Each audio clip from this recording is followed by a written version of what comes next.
Hello everyone, welcome to Tabletop Topics, where I discuss various tabletop RPG topics and situations and how I handle them or the process I use.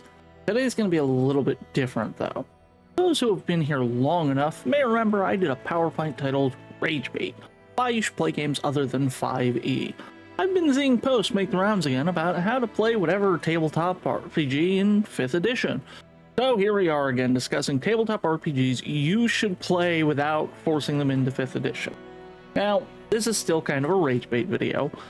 Realistically, I think 5th edition is a fine game. It's a fantasy combat game that heavily focuses on getting newer players introduced into the tabletop RPG style of game, and it does that job really well. My problem isn't even with 5th edition. My problem is how often I see, how do I play Lancer in 5th edition? How do I play Cyberpunk in 5th edition? And it's like, play Cyberpunk or play Lancer. So in this video, I'm going to be telling you about a couple of great RPGs I've played. Some of them are long running, old school. Some of them are like on the newer side. So here's just kind of a list of tabletop games I think people should play instead of trying to emulate them into 5th edition. So hear me out. You want to play a horror campaign, an overwhelming feeling of helplessness centered in, say, modern times, maybe the 1920s, and you don't want to have to keep track of too many different kinds of dice. Call of Cthulhu might be the game for you, a percentile die-based game where you roll the D100 and you aim to roll below whatever your skill is, sometimes even aiming for half or a fifth of what your skill is. This is a game that has a heavy focus in its setting on the unknowable entities written by H.P. Lovecraft and other eldritch horrors of unknowable stature. This game involves a sanity stat that lowers as the game goes on, and things just get out of hand so quickly. Your character will leave almost every case with a new anxiety, worry, or maybe even a new scar. There are rule sets that if you want to go guns blazing against these entities, you absolutely can. But quite frankly, I think that having the horror element is so important to Call of Cthulhu that you should at least give it a try without the guns blazing rules. After all, I'm not good with horror, and I love this RPG. I actually really want to play more of it. That's why, go try Call of Cthulhu out. I think you'll definitely enjoy what you find. Alright, y'all. I love Cyberpunk. Environment, the game, the world, the feel. I love all of it. Cyberpunk's been around for a long time, the original releasing in 1988. We then later got Cyberpunk 2020 and the current edition, Cyberpunk Red, not to mention an oft-left-out third edition called Cyberpunk V3. Now, primarily I'm going to be talking about Cyberpunk Red because that's the one I'm more familiar with.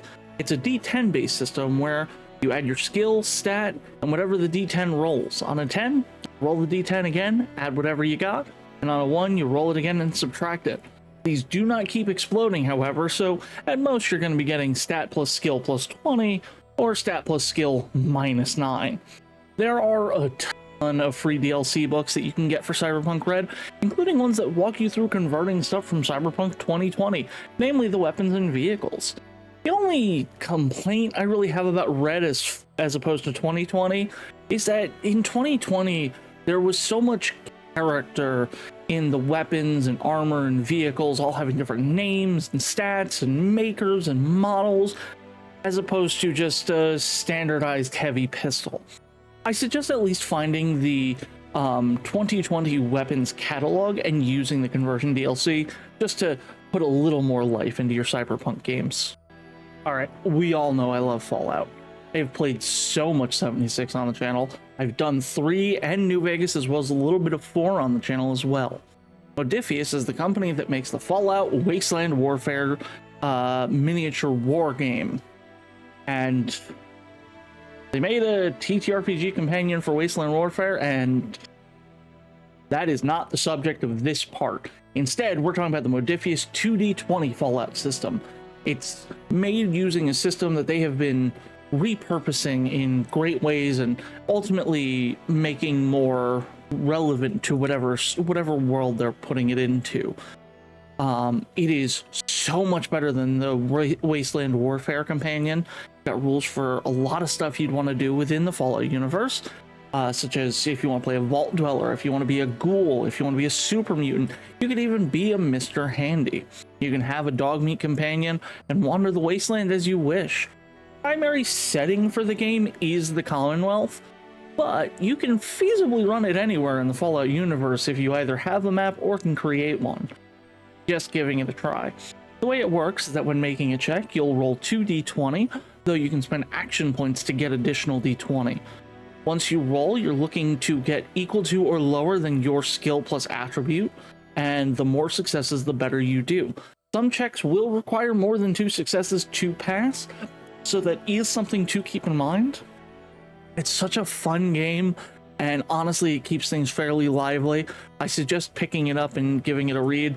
It also does one of the things, Cyberpunk Red does this too, where when you buy a physical copy of the book, there's actually a code for you to also get a PDF version, and I love it when companies do that, despite the fact I have a clear preference for physical books.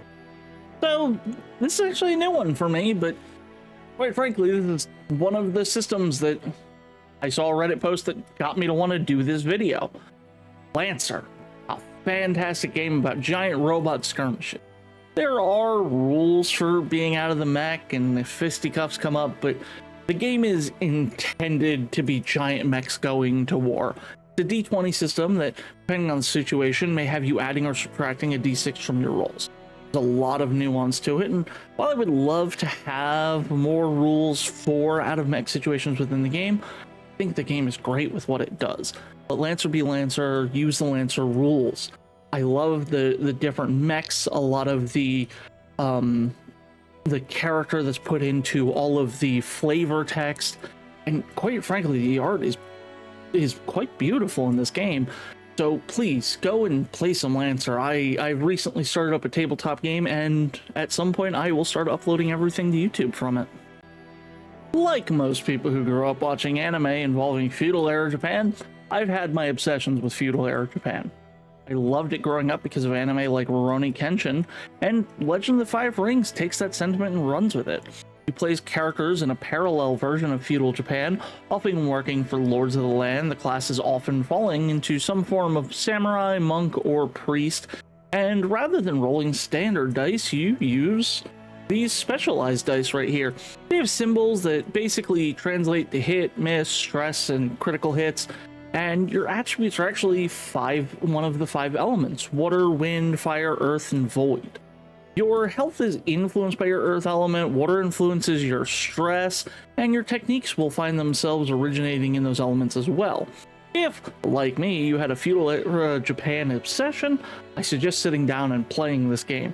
Just make sure that you get a good understanding of the customs that be common in this world, otherwise you may risk offending NPCs accidentally.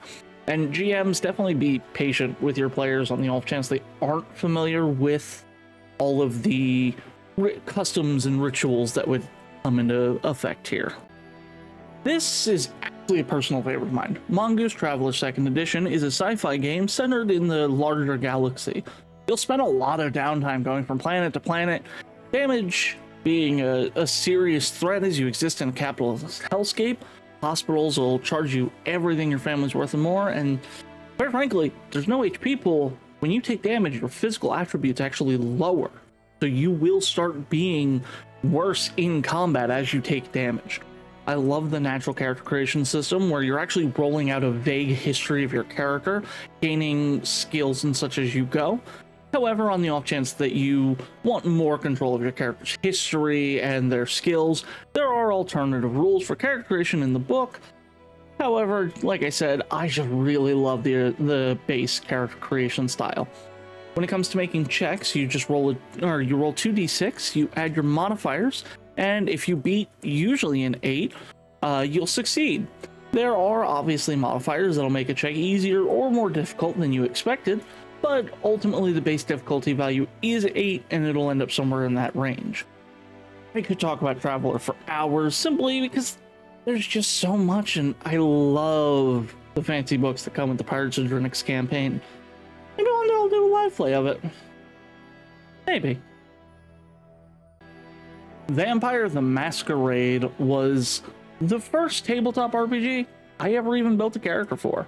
It never went beyond that, unfortunately, as the GM of that first game was not good, and middle school me didn't want to deal with it. However, I have since run and played Vampire the Masquerade, and I love the World of Darkness group of tabletops. Not even just Vampire, it's just the one I have the most experience with. It also comes in forms of werewolf and even mage. They perfectly encapsulate this feeling of being someone who has to hide who they are in this larger universe. And quite frankly, if you let yourself be known, something will be hunting you. Vampire has a very heavy focus on roleplay and interaction, but by no means is a game lacking in action. The game is ready for a firefight to break out without hesitation and has rules appropriate towards that goal. If you're a lover of social interaction and roleplay, I highly suggest this game, especially if you like games with political intrigue. The way that Vampire the Masquerade works is you'll end up rolling a number of d10 equal to your attribute plus your skill, and then for every roll above, I believe it's a 6, that is a success, with a 10 being a major success. Now, with that in mind, as I said, this is the first one I played, so there's a little bit of nostalgia for it. At the start, I had mentioned how I actually enjoy 5th edition. I have a ton of the books, and I've run a ton and played in a ton of 5e campaigns. And the point of this isn't to not play 5th edition. By all means, play 5th edition, but keep 5th edition as 5th edition. Don't force rules that don't fit in 5th edition. Don't force, again, Lancer into 5th edition. Don't force Mage the Ascension into 5th edition. Let those games be those games, and let 5th edition be 5th edition. 5e can work for political intrigue. It can work with horror, and with the Spelljammer extension, it can even work as a space-sharing campaign.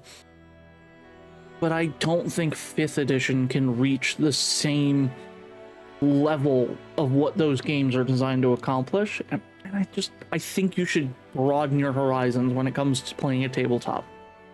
So that was my short list. There are so many things I considered talking about. Savage Worlds, though kind of is cheating since it's the type of game that fits any setting. Fantasy Flight Star Wars settings are wonderful.